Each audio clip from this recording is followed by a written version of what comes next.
జిల్లా ఉపాధ్యక్షుడిని. నేను 2018లో Congress party join అయినా.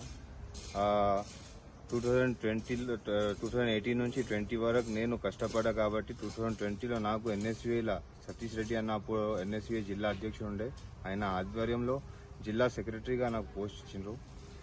జిల్లా సెక్రటరీగా పోస్ట్ ఇచ్చిన బాధ్యతల్ని చాలా మంచిగా నేను పోరాడి పిల్లల ఏదైనా సమస్య వస్తే స్టూడెంట్స్ది నేను వెంటనే వాళ్ళ సమస్యని నా సమస్య అని వాళ్ళ సమస్యని సాల్వ్ చేసిన, అది చూసి కష్టపడి చేసి మళ్ళా నాకు వెంటనే 2022-23లో జిల్లా ఉపాధ్యక్షుడు పోస్ట్ ఇచ్చిండ్రు.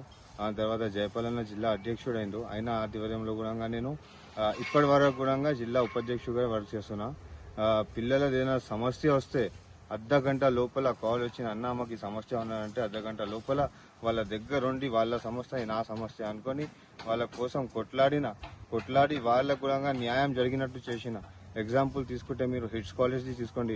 హిట్స్ కాలేజ్ 23-24 బ్యాచ్ ఉండే.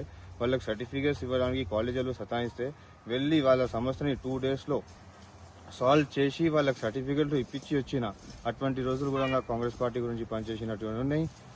కాంగ్రెస్ పార్టీలో ఉండి ఎన్ఎస్యుఐ ఆర్గనైజేషన్ గురించి నేను బతికి ఉన్న రోజులు పిల్లల కోసమే కొట్లాడతా, పిల్లల కోసమే నా ఫైట్ ఉన్నదని నేను కొట్లాడినా, అంత చేసిన. తర్వాత న్యాయం కోసం కొట్లాడితే కూడా నా మీద కేసులు కూడా నమోదు చేసినారు.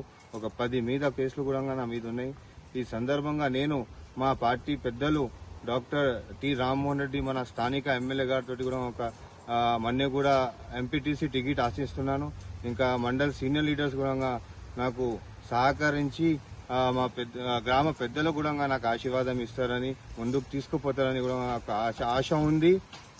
నేను పిల్లల కోసమే ఇంత కొట్లాడితే ఒక ప్రజాస్వామ్యంలో నేను వచ్చేస్తే ఊర్లో కూడా ఏదైనా సమస్య వస్తే నా సమస్య అనుకొని వాళ్ళ సమస్యని వెంటనే సాల్వ్ చేసినట్లు పనిచేస్తానని కూడా ఇక్కడ నుంచి మీకు తెలియజేస్తున్నా.